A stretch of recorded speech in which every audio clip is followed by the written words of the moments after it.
Part 1. The life she built. Eleanor learned early how to survive on her own. She left her hometown at 20, carrying one suitcase and a quiet belief that leaving was the only way to grow.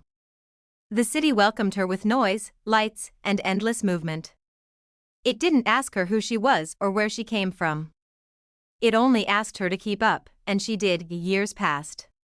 Eleanor built a life that looked strong from the outside: a stable job, a small apartment with large windows, routines that made her feel safe. She learned how to smile politely, how to love carefully, how to leave conversations before they became too personal. Love, she decided, should never make you lose control, yet sometimes. Late at night, when the city softened, she felt the absence of something she couldn't name.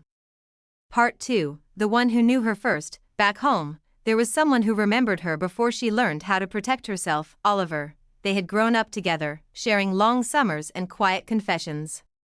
He knew the sound of her laughter before it became rare.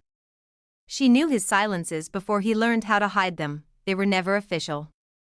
They lived in the space between almost and maybe. When Eleanor left, Oliver stayed.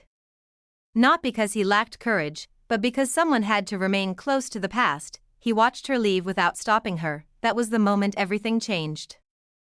Part 3. Years of almost. They both tried to move on. Eleanor dated men who admired her independence but never truly reached her. Oliver loved women who were kind but never permanent. Every relationship felt incomplete. Sometimes Eleanor caught herself comparing voices, gestures, silences. Sometimes Oliver dreamed of conversations that never ended. Love didn't disappear, it waited. Part 4. The message. 10 years after she left, Eleanor received a message that made her heart forget how to beat. I don't know why I'm writing now, but I think I never stopped loving you. Oliver. Time collapsed into a single breath. All the things she thought she had buried returned quietly. She replied simply, neither did I. Nothing more was needed. Part 5. Meeting again. They met in their hometown, near the river where they once talked about leaving someday. Oliver was older, calmer, shaped by life but still unmistakably himself. Eleanor felt something settle inside her, not fear, but recognition. For a moment, they stood in silence. I was afraid you'd feel nothing. He said, I was afraid you'd still feel everything, she answered. Both fears faded. Part 6. Truth spoken slowly. They walked without rushing. I loved you, Oliver said.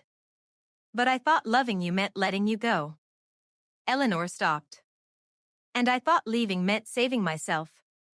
They finally understood. They hadn't failed love. They had simply been young. Love requires courage. They had learned it late, and exactly when they needed it. Part 7. Staying is harder than leaving. This time, love didn't rush. It arrived carefully, built on honesty rather than dreams. They talked about fears, distance, habits learned alone. They disagreed. They listened. Staying, Eleanor realized, was harder than leaving, but it felt real. I don't want perfection, she said. I want truth. Oliver nodded. Then stay. Part 8. What love became. They built a life slowly, between two cities at first.